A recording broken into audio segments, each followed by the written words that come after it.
his application was granted in January of 1999. Yep. And that happened, and his brother's passport arrived not long after that.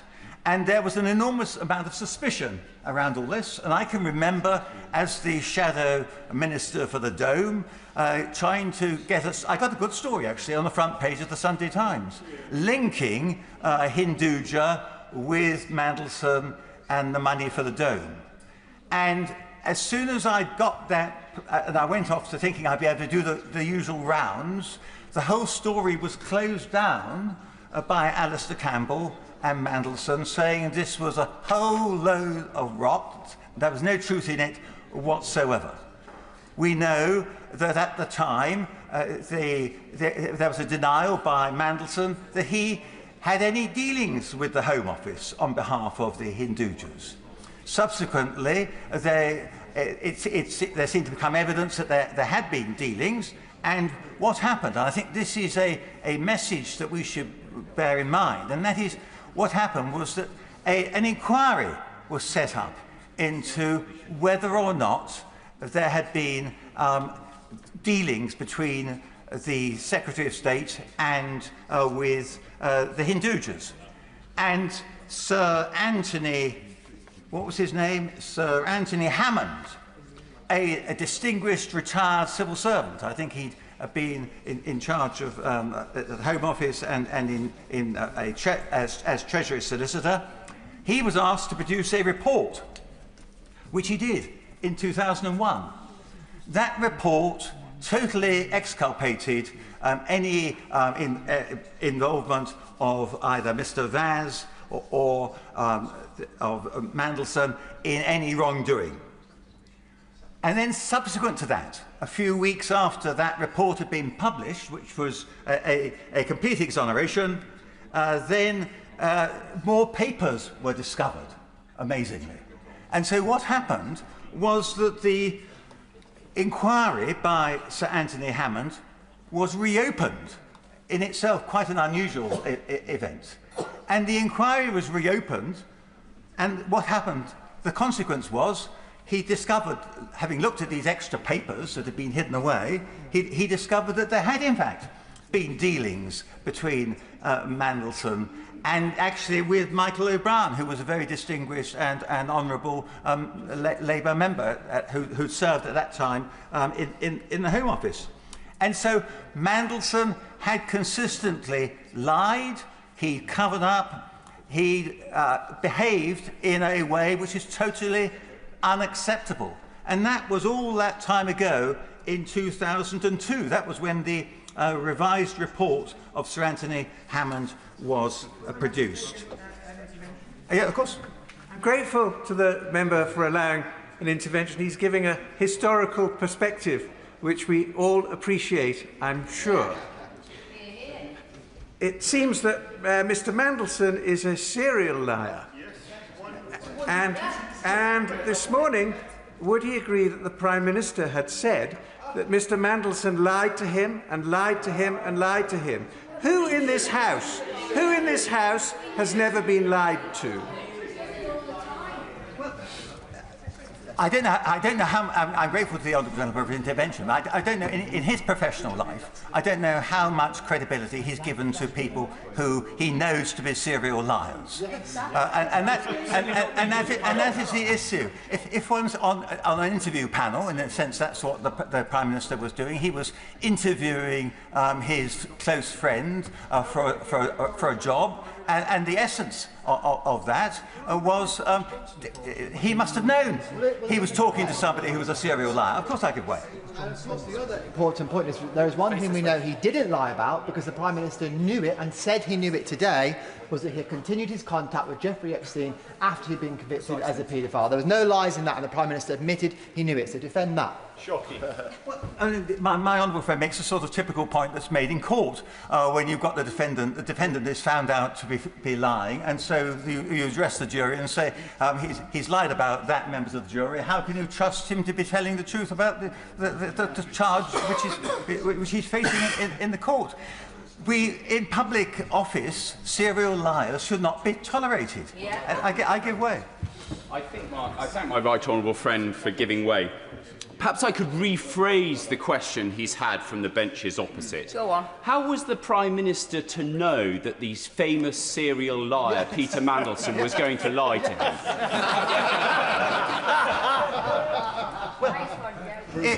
If the Prime Minister was here, he'd be able to answer that question, I'm sure. I suspect he's told you as well. So that's where what has always amazed me, Madam Deputy Speaker, and I'm sure a lot of others, is how is it that Mandelson has continued to rise again from the ashes after each disgrace? And I will, yes, okay.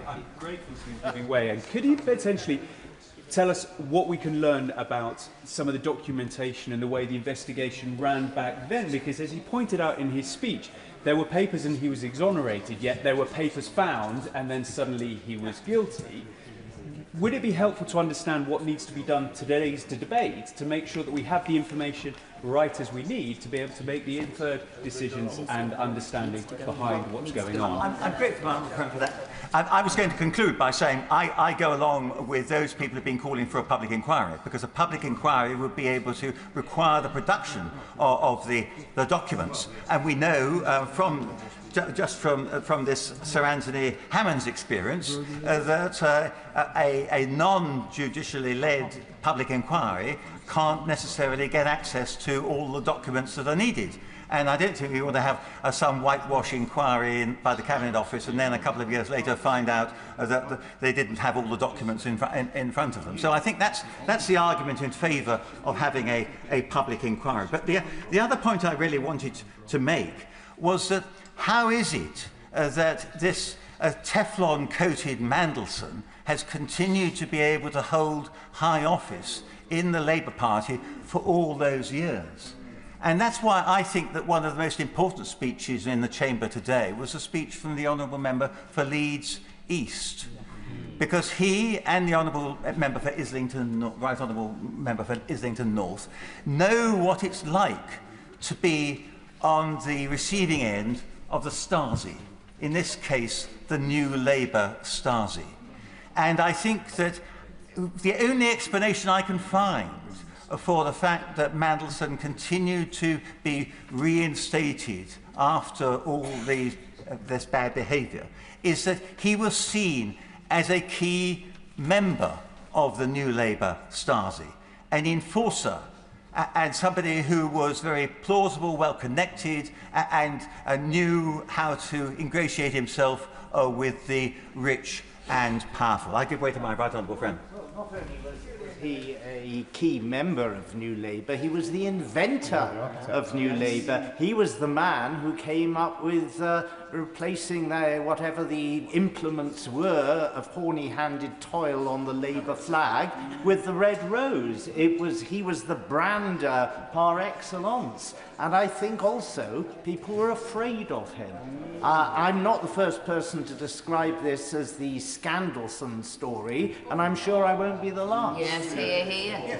Well, I'm sorry I understated the proposition, and my right honourable friend is quite right to correct me on that. And I think that if we had a public inquiry, we'd be able to extend the terms of reference of that public inquiry into Mandelson's influence over the internal politics of the Labour Party over those last 30 years. Wouldn't that be interesting? I give way to my honourable. My honourable friend is making a great speech about the influence of Mandelson within the Labour Party. It's currently being reported that he has been involved in the selection of many of the new candidates, up to 25%. Do you think that those documents should be made available of anybody that he's helped recruit into the Labour Party? They're not here to defend him. I am having difficulty hearing the debate. Sir Christopher Chope.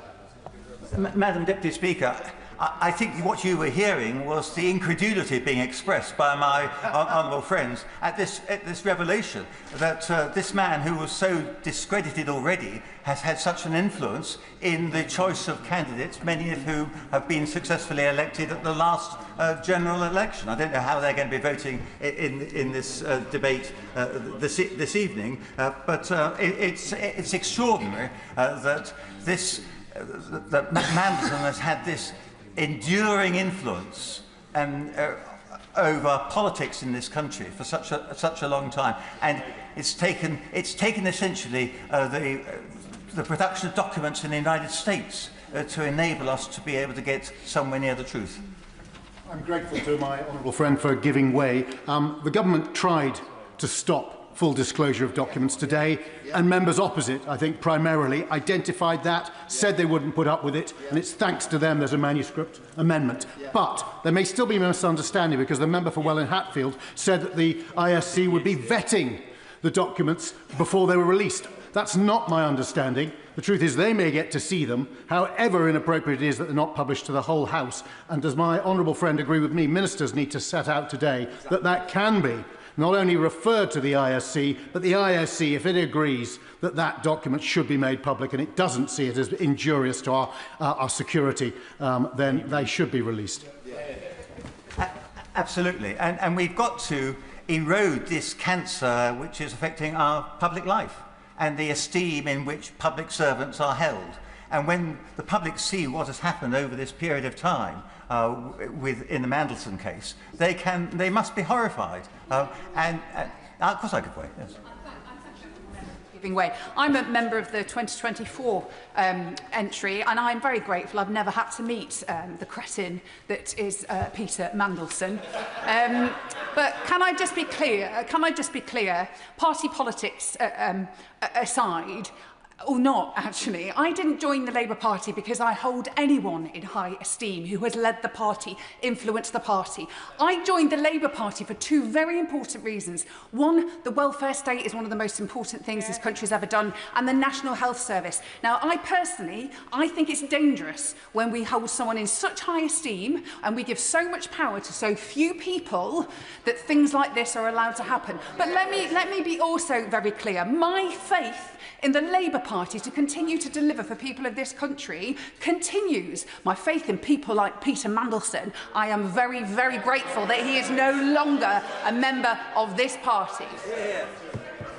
I'm grateful to the Honourable Lady for her intervention, and I'm certainly not going to make any accusations about her owing any patronage to Peter Mandelson. And it seems from what she says that she's going to join those of us in this House who are independently minded and express our views in a straightforward manner. But let us be clear, it's obvious that a lot of people on her side who were elected at the same 2024 general election, they were chosen by panels which included Mandelson. And this is not just an exclusive problem for the Labour Party, but we must recognise in our democracy that the people who choose the candidates have enormous power. And if those people who are choosing the candidates are corrupt, as in the case of Mandelson has now been established, then that puts grave doubt upon the credibility of our democratic institutions. Of course I will.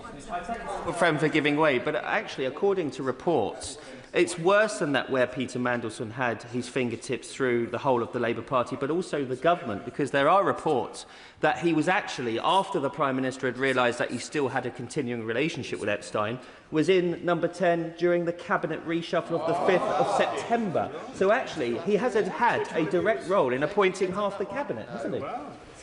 Well, these revelations keep coming, and the answers come there none, and I hope that in due course we'll be able to pursue these points further with the Prime Minister when he next appears in the House. I give way to my honourable friend.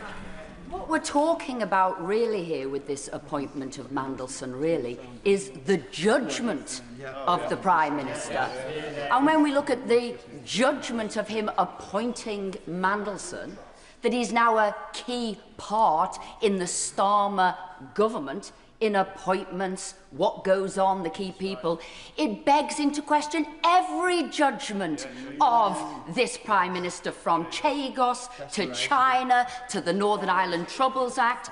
This today, I would say, is the crumbling of Starmer. His judgment is poor. His judgment is ruining this country and the Labour Party. My right honourable friend is absolutely right. It's fundamental. Judgment and discretion and the way we behave, and that's part of our character. And we know that the character is set quite early in life, and certainly we can see from the case of Mandelson that it hasn't changed in all the time that he was being involved in public life and public service, so-called. And so what the point I'm just going to make, and I'm going to finish in a minute, but what is... It's only because of what has been revealed in the United States that we are now in a position to know that he's no longer Lord Mandelson, no longer the Right Honourable Lord Mandelson. Yes, I'll give way here. I'm grateful to my honourable friend. In order that the Minister can have time to prepare and perhaps find out if he doesn't already know, does my honourable friend agree that he should find out, was Mandelson in number 10 Downing Street at the time of the last government reshuffle? Was he involved? Were his fingers involved in the appointment of ministers on that Treasury bench? And if he's able to tell us later categorically that he wasn't, that will be a relief to this House. And if we can't get a straight answer from the government to that my honourable friend's question, then that's another reason why I would say that we need to have a public inquiry. I give way to my honourable friend. You mentioned the revelation coming out of emails. The point I made earlier, which I think is also very important for the Minister to answer, is actually the government could have asked the Department of Justice in the States, is there anything in the emails that haven't been released that relates to Mandelson that could affect our decision to appoint him? There was nothing stopping them approaching the DOJ and asking that. It's vital that we know whether they did or not. That's another very good point that's been made. I'm sure it will be picked up on the Treasury bench and they will respond accordingly. But so we have to thank our mercies in a sense that Mandelson has been exposed finally, and it wasn't just that exposure outside George Osborne's house. Yes, of course I would. Yeah. Thank you very much for giving way. I very much enjoyed the history lesson about a man who has a history of misfeasance in public office. And I've spoken in this House about my surprise at his appointment as the US ambassador, which is an incredibly important relationship for this country. Listening to the debate, it makes me reflect on the importance of parts of our Constitution which give us freedom of speech and freedom of the press. Two incredibly important things, and I think we all owe a great vote of thanks and gratitude to Elon Musk and X, who has played his part in exposing a great deal of this evil.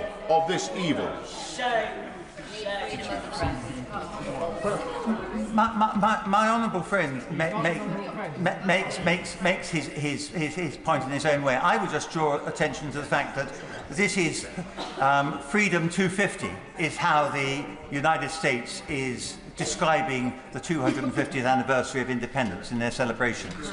And the points he makes about freedom really resonate well both sides of the Atlantic, and we must never forget that. And we could have been involved with having our representative in the United States during this historic year as being none other than Mandelson.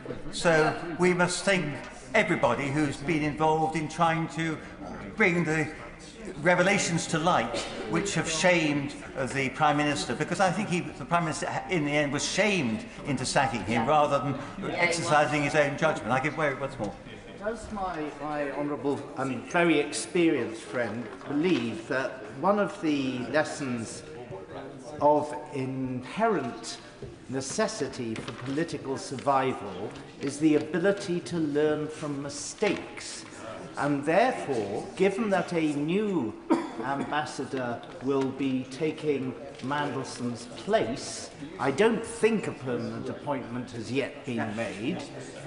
Does he think the Prime Minister will have enough good sense and wit to appoint a diplomatic professional to the role, or will it be another ill-starred flunky that he favours for political and personal reasons. Probably. Well, actually, I'm grateful for my right honourable friend's intervention, but actually I think the appointment has been made. I met the gentleman concerned, who is an esteemed member of the diplomatic corps, and he was present at Mr. Speaker's dinner in honour of the Speaker of the House of Representatives 2 or 3 weeks ago. So I think we are in safer, more secure hands there. But that's a good note on which to. I think I'll go once more. In relation to, during the debate we've heard that there is a new manuscript amendment coming forward, at which it says shall instead be referred to the Intelligence and Security Committee of Parliament. Does he share my concern, however? All that information that we've been requested for in this amendment is going to go there. We as yet have not heard from the government what would actually happen with that, where the reports would come, what would be done, and what the judgment is about whether or not an embarrassment for a Labour government is different to a security side of things, indifferent to an international relation. Does he share my concern without the government setting out what that framework may look like? It's quite hard to vote this through without losing the risk of having transparency. Well, I'm not going to suggest we don't vote in support of our own motion, frankly. But I'm sure that we know from the course of this debate that a lot more questions are being raised, and in due course, I think with the forensic leadership shown by the Leader of the Opposition, we will be able to get to the bottom of these issues and get the answers which we deserve. But in the meantime, it's quite frustrating for people. And I'm just going to finish on a final note, and that is, I didn't go to Oxford, Madam Deputy Speaker, but I think we should show solidarity with the people of Oxford University, who had the wisdom not to elect Mandelson as the Chancellor of that university.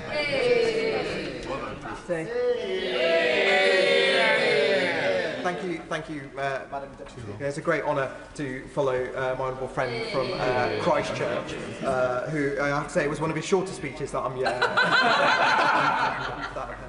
Look, we come here for a very serious matter of one of the most utmost gravity.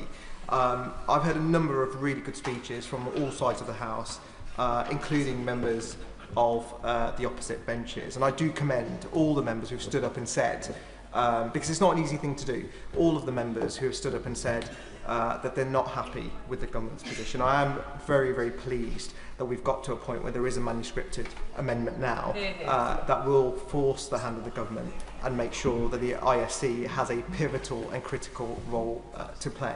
But I do want to pick up on a number of members who made some points that I do agree with and some that I don't. And while I agreed with a lot of the points that were said today, I did notice that a couple of members did say the government got here because they demonstrated leadership.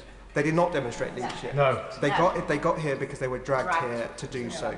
They got here because there was a dump of documents by the DOJ, and the Leader of the Opposition tabled a motion which forced their hand, which meant that members opposite had to finally confront the fact that the Lord Mandelson, Peter Mandelson, had a relationship with Epstein for much longer than many of us knew, but certainly the Prime Minister knew. As we found out earlier today. But this idea that the government has demonstrated leadership is for the birds. And it's important, by the way. It's important because I've heard members across the House talk about the victims of Epstein. But I say to members opposite, they are just words if you do not follow them up with action. And while the ISC amendment is important today, that is not the end of the journey. Because for months now, we have been pushing on this side of the House to get clarity and find out the truth as to what has been going on with the appointment of Lord Mandelson. This goes right to the heart of our politics. And what did we find out today when the Leader of the Opposition challenged the Prime Minister? He'd run out of road, and he finally had to come clean that he knew about his relationship. And this idea that you need to know the depths of the relationship. I asked members opposite, what is the depth of a relationship with a paedophile that you need to have before it becomes eligible for declaration? I think the fact that the Prime Minister resisted giving that answer for so long proves the fact he knows it's incredibly damaging to his judgment, that he didn't want people to know that he had known and appointed him anyway. Yeah. Well, I think it's. I agree with my honourable friend, and we were sat together in the debate reflecting on some of the speeches, and when we talk about, I think it was the Health Secretary who talked about the toxic culture at number 10. Well, this debate, that amendment was a demonstration of that toxic culture, because it wasn't for the victims of Jeffrey Epstein that amendment was put forward. It was to protect the Prime Minister. Now, of course, I get. Absolutely. And does my honourable friend agree with me that actually to try and focus on the anger of what he did as a minister in releasing secrets and trying to get them to make money from them, etc., is still deflecting from the fact that a man who was associating with a convicted and now released paedophile was felt to be worth the risk to have been sent to America as the ambassador. Exactly. We should all share anger in that, because it speaks to a rot that has now, as we find out, has infected our politics and government in this country, Labour governments in this country, for decades. And look, I get it. People make mistakes, but this is what the people. I get it. People make mistakes on all sides of the house, but this is of such gravity that it speaks to a corruption that we absolutely need to get to the answer of. But the point my honourable friend just made, my right honourable friend just made, the point he just made is really, really important, because that is one issue about corruption. But you cannot get away from the fact that Mandelson had a role at every echelon of the Labour Party's journey, whether it was New Labour before we came into power in 2010, or the new Labour that is now in charge. Whether it was helping in the selection of candidates, or it was whether it is the honourable members shake their head, and I'm more than happy. I'll take the intervention on behalf of everybody. I thank the honourable member for taking the intervention, and I intervene to make a point, because I wouldn't want any member of this House to inadvertently besmirch any other member through misleading information.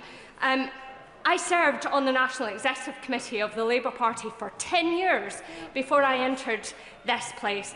Peter Mandelson had no role whatsoever in the selection of Labour Party candidates during that time. So I would just make that point so that individuals are aware exactly of what they're talking about. Madam Deputy Speaker, I'm pleased to say I didn't mention any single member of the House, so I'm happy that she's put that on record. But I do not trust Mandelson, and I do not trust. I'm answering the intervention. I do not trust Mandelson for what he has done, and how far his reach was in this government or in this party. I do not trust him because we know he had a very close relationship. She can shake her head all she wants. We know she had a close relationship with Morgan McSweeney, the Prime Minister's Chief of Staff. The party opposite hasn't even started to address the point of the Chief of Staff. And I do not believe for a second, and I hope she's right, by the way, but just in case she's not, and the documents do come to the fore, I'm sure we'll come back to this House to scrutinise which members he had a hand in appointing. Thank you. Just on that point, it's currently in the mainstream media at the moment that Mandelson had a handle on recruiting candidates for the Labour Party. The mainstream media are reporting this. They will have evidence to support this and back this up. There will be candidates that have been selected where he's had his hand on, and he's also been in cabinet reshuffles. That's what is rumoured to believe. So he has had a far bigger reach than probably most of you realise, and any defence of that now is indefensible. I couldn't have said that better myself, although I may not have used the word you, but that's This is important. This is important because of the reach that Mandelson had and how he was enabled. And at every step of the way, there was no regard for Jeffrey Epstein's victims. And that is a really, really important point, because there's been a lot of obfuscation today. We've had to drag the government into this position where this amendment has now been put forward, where they now will release documents to the IC. And I noticed the earlier intervention about the role of the IC that my honourable friend made. I think it was a really important point. Because if members opposite, I say this again, this is not the end of the journey. They have a role to play now. They have a role. I will admit they have a role to play now in terms of doing right by those victims. Because what we do know is that Mandelson was an enabler. And anyone who's enabled Mandelson needs to take a long, hard look at themselves. Giving way. But isn't the wider point here, if the Prime Minister was duped, wouldn't you be releasing the papers back in September when we had the SO24 debate, or putting them out now, rather than bringing it to a debate here where he's forced his hand to to have these papers? The only reason we're having some papers released is because his hand has been forced by the Leader of the Opposition. Doesn't he think that's bizarre? Correct. Well, it's not bizarre because we've been here many times before. They've been dragged time after time, scandal after scandal. I say to backbenchers opposite, this is a Prime Minister who's now flailing. He's admitted, after months and months of pushing, that he knew about the relationship that Mandelson had with Epstein, and yet he thought it was a risk worth taking anyway. And I made this point earlier, that risk worth taking, it wasn't just about denigrating the experience of those victims. It's also, the risk worth taking was marching all those members up a hill and using their careers. And it's okay, look, we're members of Parliament, we care about our careers, you know, wherever they may end up. But the truth of the matter is he did not care about that. And that journey is not over yet, because he is going to use them over and over again. He will throw people under the bus. Before he throws his Chief of Staff under the bus, that will happen too, I can almost guarantee it. Does my honourable friend think that we're going to get to any sort of position where we can start to understand what level of influence did Mandelson have that, having not declared six-figure sum loans, had to resign from government, having tried to flog passports, had to resign from government, having gone off to the EU and now all the allegations of that brought back into government, put in the House of Lords, there must have been something that made people think it was a good idea to bring him back again and again and again. The exasperation that my right honourable friend shows is exactly the exasperation that the British public will be seeing as they read the headlines, and they have been seeing and showing as the stories have unfolded. As the stories have unfolded over the last few days and over the last few months. And this really comes to a really fundamental point about the toxicity at number 10. And this is really important because this is where the members, you know, they have the authority and the power to do something about this. The toxicity at number 10, because the rot starts at the top. And this is fundamental. Because the Prime Minister, it was obvious to all of us, it was obvious to all of us about this relationship that Mandelson had. It was obvious to us when he appointed Mandelson to one of the most important positions in our country and one of the most important capitals in the world. One of the most important capitals in the world. It was obvious to us. And the Prime Minister did it anyway, because he thought it was a risk worth taking. In response to the intervention from my right honourable friend, the member for Wetherby, there's a key difference between this Prime Minister and former Labour Prime Ministers in that Gordon Brown and Tony Blair appointed Peter Mandelson without knowing some of the connections that he had. The key difference is that this Prime Minister knew and still did it. So there is still a Labour Prime Minister with integrity, and that's Gordon Brown, who actually took this to the police. This Prime Minister did no such thing. I thank my honourable friend, who always makes excellent points, and I was going to talk about Gordon Brown later, but I will do it now. Because he raised the question back in September. He wanted to know what has gone on, and he asked the question, and he was battered away. Has any government minister, when the minister stands up at the dispatch box, has he asked the Cabinet Secretary why the former Prime Minister was battered away? Did that former Prime Minister not have any respect in number 10 for him to get a legitimate answer as to what happened and what went down there? I think the public deserves to know. I think this House deserves to know. I think there's another point I just wanted to make around integrity, and it was made by a number of members earlier, including my right honourable friend for Skipton Ripon. The Prime Minister, by that admission, has called into question the integrity of every member of this House, because we all know that trust in politicians is at an all-time low. We all know that. We see it on our doorstep. We see it in our inboxes. I was at a birthday party for my 4.5-year-old son on the weekend. I was chatting to some parents, and of course, with the Mandelson headlines, this came up. And I had to say, look, it's not normal for a billionaire to fly people out, fly members. You know, we have a pretty strict expenses regime. You know, despite what after the expenses scandal, we have to, you know, we can't move left or right, and yet the British public do not trust us because they think we take them for granted. And I had to explain to them that it's not normal to be invited onto islands and have all these luxuries thrown at you. This was not a normal kind of behaviour. And yet the Prime Minister knew about this relationship and he let it happen. And this is really important.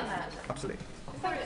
Honourable friend for giving way. What I find more extraordinary is, as he says, the Prime Minister knew, but he also stood at that dispatch box in September and said that he had full confidence in Peter Mandelson, Lord Mandelson, knowing what he knew. Does he not find that extraordinary?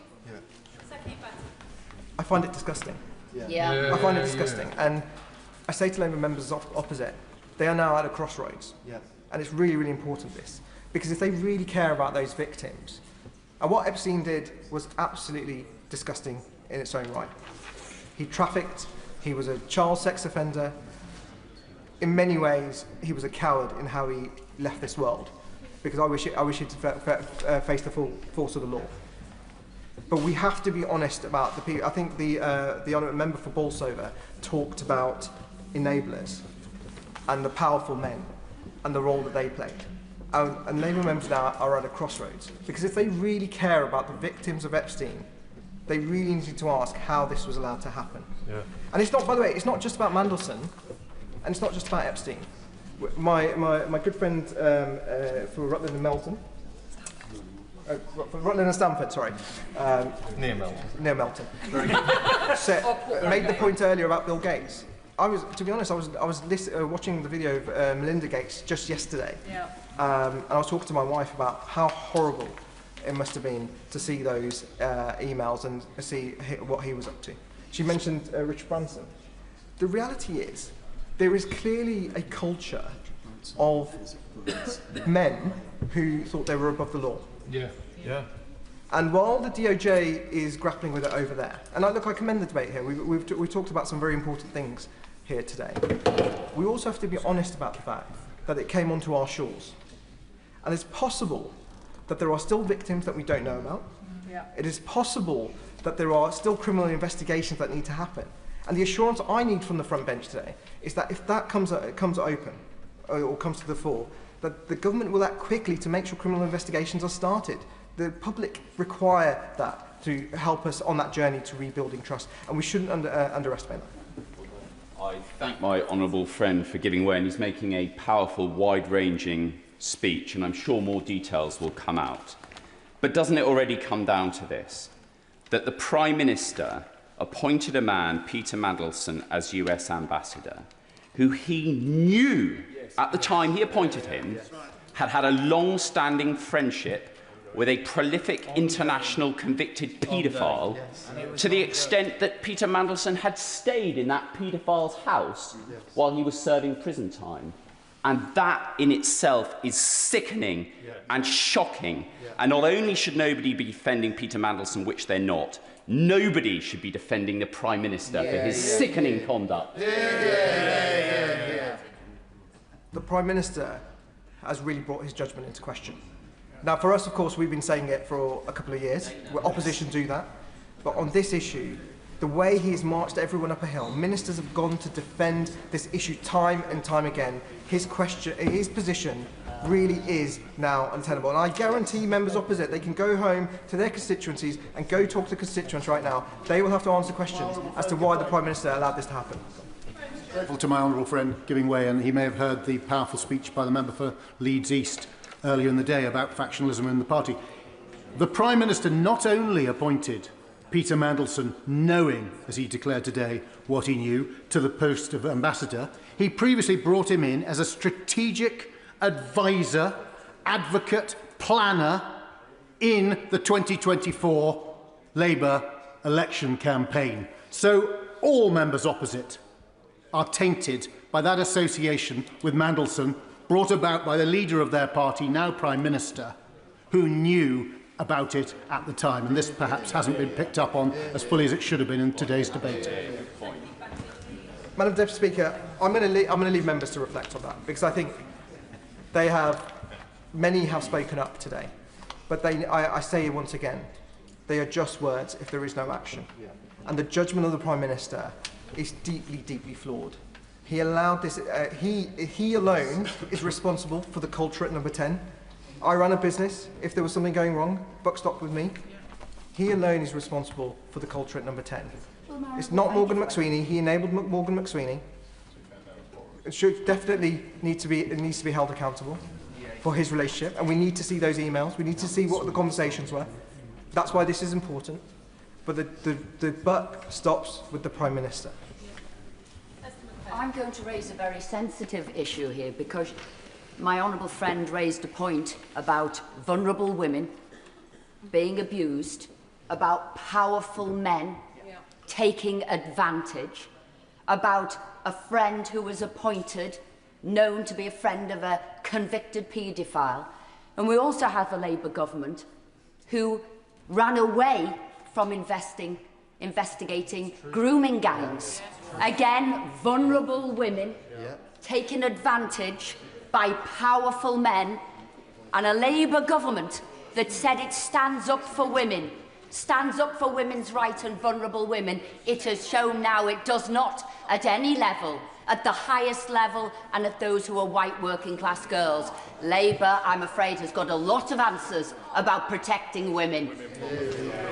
I'm going to end with my response, with two responses to that intervention. Number one, she's obviously absolutely right. And I say to members opposite and who are shaking their heads, it brings into question every decision that the government has made because of the lack of judgment that the Prime Minister has shown. And I say to my honourable friend, I stood at that dispatch box and I repeatedly called for a national grooming inquiry. Right? I am a British, Pakistani male. I'm Muslim. I have 2 sons. I want them to grow up without aspersions being cast on them. Hear, Where one day I hope to have a daughter. Sorry to my wife. I want her to grow up in a safe environment. Right. So we have to be honest about that. We have to be strong in those calls. But I say to the Minister now, as he answers those questions, very key. The question about the ISC, really, really important. We need to know, with the amendment there, that they will get full authority to be able to deal with what comes in front of them, and so we can make a judgment, and the public can make a judgment. Number 2, Gordon Brown, I'll raise the question, why did his calls fall on deaf ears? Was he not given the respect to the former Prime Minister for that to be dealt with? Was Mandelson that strong that his toxicity meant that he was protected and he was enabled? And number 3, and the point that I made repeatedly, the judgment of the Prime Minister surely has to be in question. We will now find out what else was known.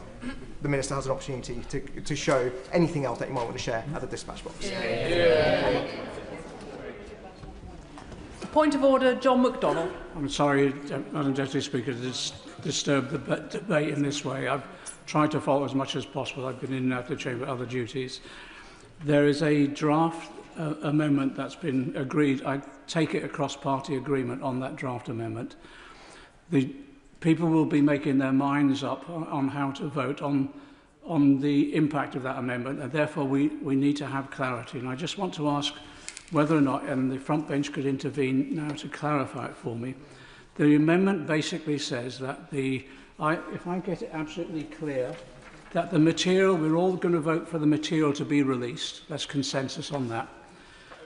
The difference that we had was with regard to who releases, who interprets what's released, and the amendment that's been put forward, it basically says, except those items, those elements of information which are prejudicial to national security and international relations, which shall instead be referred to the Intelligence and Security Committee of Parliament.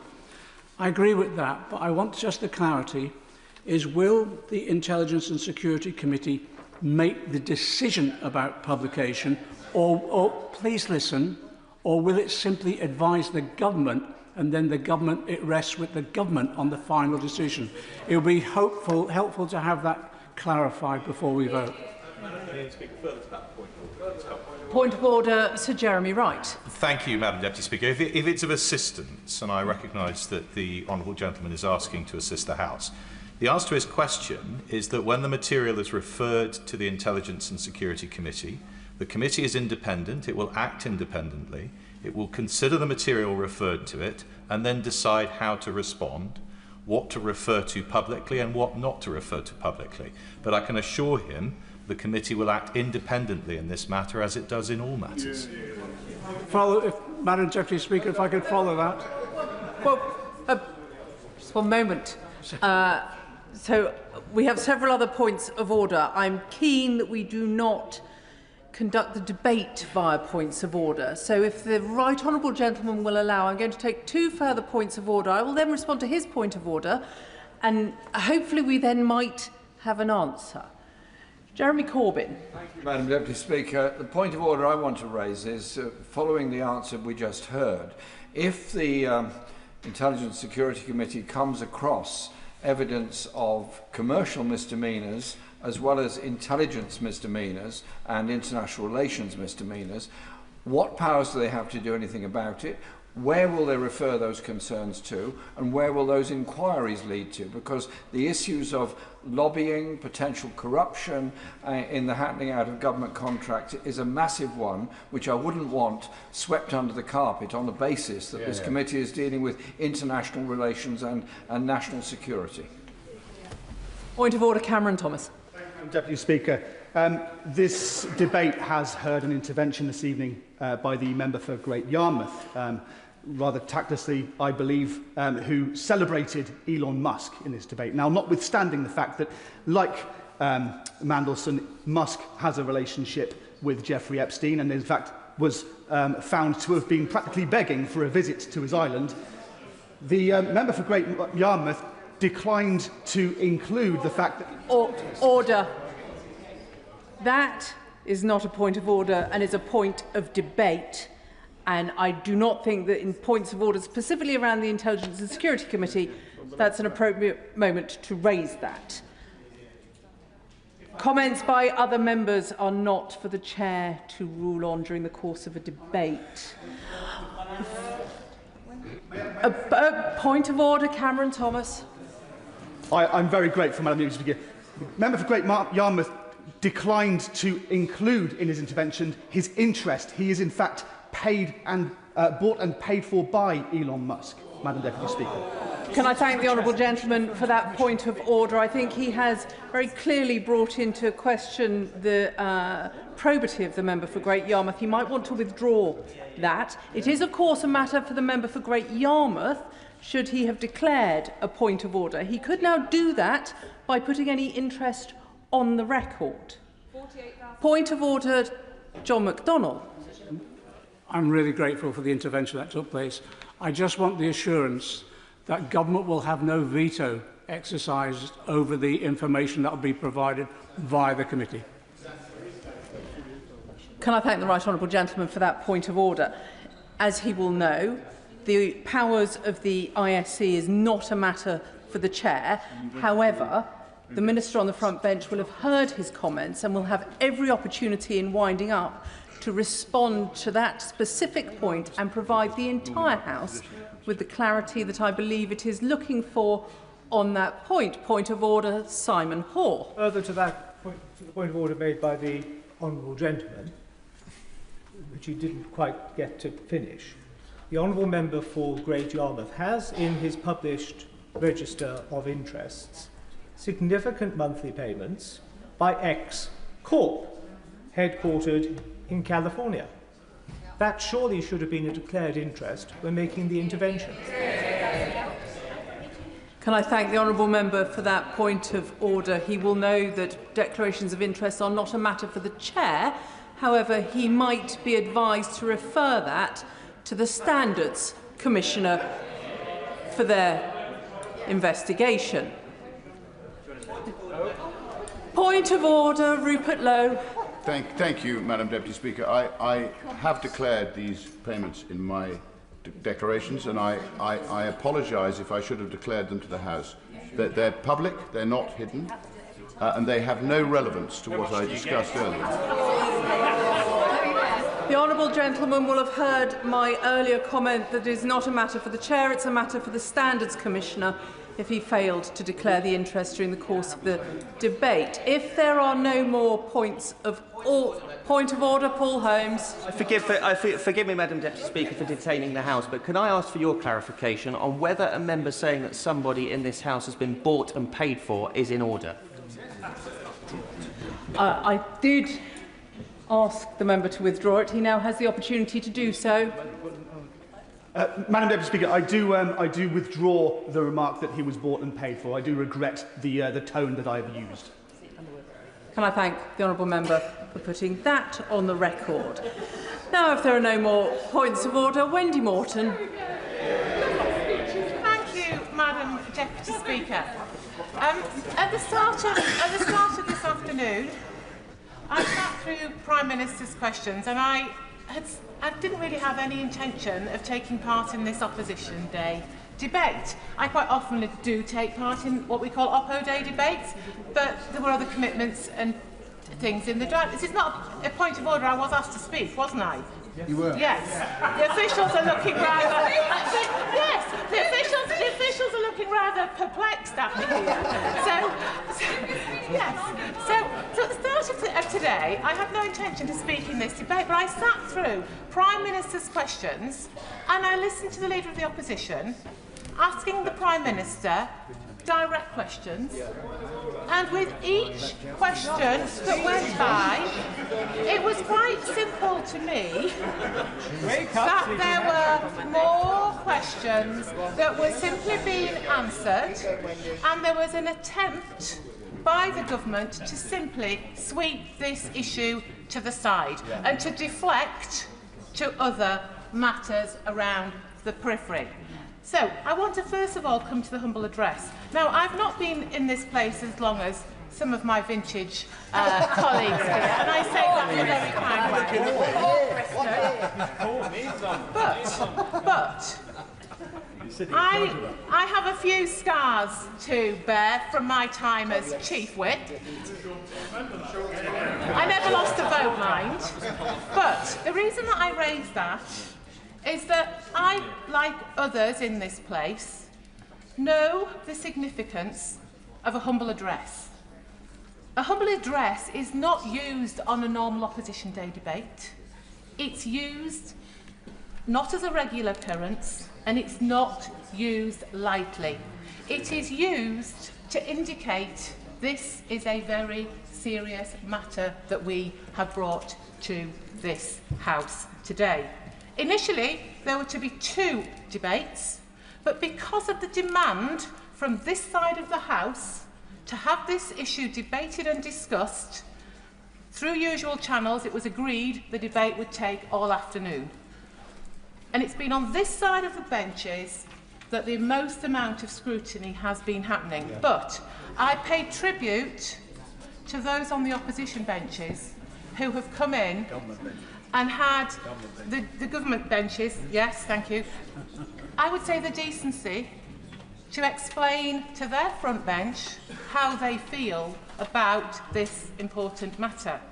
Now, it was also highlighted earlier about the issue of national security. Now, in opposition, the Prime Minister, when he was Shadow Brexit Secretary back in 2018, I remember those days well, he proposed 3 humble addresses, none of them excluded national security. So this suggestion that we got this wrong was just not the case at all. Now, I'm pleased that the government has actually listened, yet again, to its backbenchers, and it's brought forward a manuscript, is a monumental manuscript amendment. But if it wasn't for the pushing from these benches and those, I don't think we would even be there now. Of course. I thank my right honourable friend for giving way. Isn't it shocking not only that the Prime Minister appointed Peter Mandelson knowing his relationship with Jeffrey Epstein, but even today the Prime Minister has sought to deflect, cover up and bring in an amendment so as not to answer questions he must now answer. My honourable friend is just so right, and I'm going to come to that a little bit later, because this is the core of this debate, isn't it? It's the fact that we want answers. There are huge questions about the judgment of the Prime Minister about his appointment of Mandelson. Both sides have talked a lot about the victims, and that is so right. But it's important that if we're standing up for the victims, And we're standing up for the people that put us here, because we should never forget that. We need to ask the questions and we deserve the answers. And we, on this side of the House, will continue to keep asking those questions, because that is what the public and the victims deserve. They deserve transparency. They deserve accountability. Now, earlier I spoke as part of an intervention about the vetting process, and I'm not an expert on this at all, but it does seem strange to me that Peter Mandelson didn't appear to be, I would say, arguably fully vetted. He just went through strange sort of vetting or piece of paper checking process. Yes. I thank my right honourable friend for giving way. Does she agree with me that the public are sick and tired of people who appear to fail upwards in public life simply for the reason that they appear to move in the right circles? Yeah, correct. Absolutely. And I will share with this House today, I never set out to be a politician. I never in a million years expected to stand or sit on these green benches. But I did it to stand up for my local community because I felt that they needed a voice. I might not get everything right, none of us do. But one thing that I will do is strive to be a voice for those people that put me in this place. And let none of us ever forget that. So just back to vetting, what I would really like the Minister to explain to us is, did Peter Mandelson go through the exact same vetting process that a normal diplomat would if they were going to take up that post in Washington? The role of the UK ambassador to US is one of the most important roles within our Foreign Office. Yes. Is not the answer to my honourable friend's question about vetting, can she foresee a circumstance where a professional diplomat would be given clearance if they had sold passports and taken undeclared loans? Yeah, absolutely. Well, my right honourable friend makes a really important point there, because this is about probity, and this is about evidence and making sure, for the reputation of this country, that we are appointing the right people. And yes, I declare I once was a member of that service, but I know that the people that serve our country as diplomats are of the highest integrity, and they have my trust. But when it comes to making political appointments, as today has shown, there are still questions that need to be asked. The other thing that is rather strange, Madam Deputy, is that everyone seemed to know that there were questions around Peter Mandelson. There were questions about the sort of person that he was. I think he was featured on Spitting Images once, wasn't it, as the Prince of Darkness? And yet, where was the Prime Minister? Where was his judgment? Was his head stuck in the sand? We on this side of the House, we are aware that the Prime Minister has been glowing about the talents of Peter Mandelson. Only in February, he said at the British Embassy in Washington, Peter is the right person to help us work with President Trump and take the special relationship from strength to strength. We are aware that Morgan McSweeney, Keir Starmer's Chief of Staff, pushed for Mandelson to become ambassador, sidelining long-serving, experienced diplomats. We are aware that Keir Starmer assured MPs that full due process was followed. Honourable Lady, make sure that she refers to the Prime Minister as the Prime Minister, please. Madam Deputy Speaker, I was getting a bit carried away there.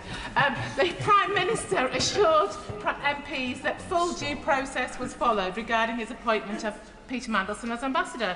And we're aware that he appointed Peter Mandelson despite it already being in the public domain that Peter Mandelson had discussed issues relevant to his ministerial position with Jeffrey Epstein while Epstein was in jail. And I could go on. Why? Why did the Prime Minister choose to ignore all of that? And at a time when we know in this place, I think on both sides of the House, that the public are often scathing of politicians. They'll say we're all the same. We are not all the same, I can assure you of that. But they question us, they question our motives, they question our integrity. Some will even refer to us in this place as members of the establishment. something that I will always rail against. But I can absolutely see why they may say that. They mock on the other side of the benches. But the point here is about integrity. Of course.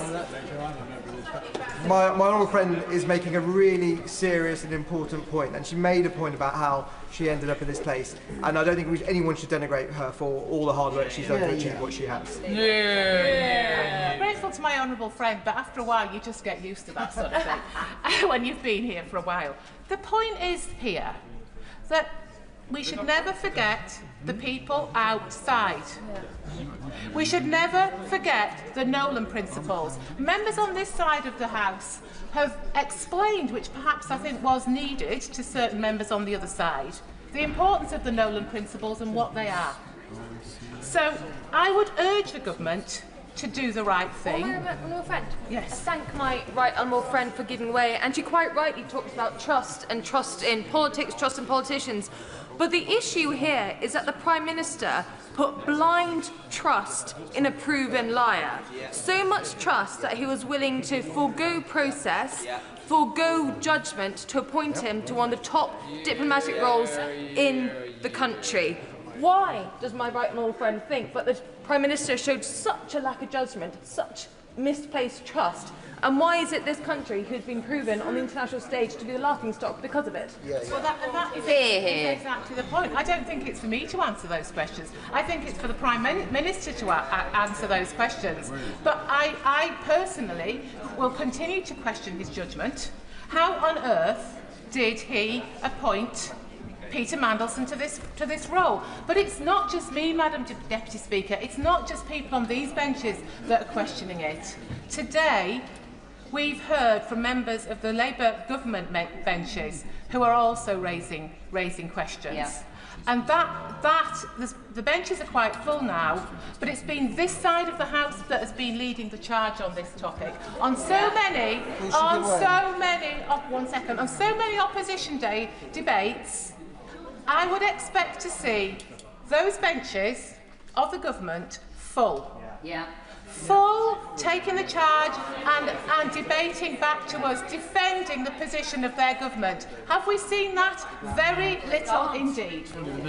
I thank my right honourable friend for giving way. Aside from the evident, persistent and consistent failure in the Prime Minister's integrity, doesn't this demonstrate massive questions over the hold that someone whose name for the last 2 or 3 decades has been a byword for sleaze has over the government and people at the top of the Labour Party? Yeah.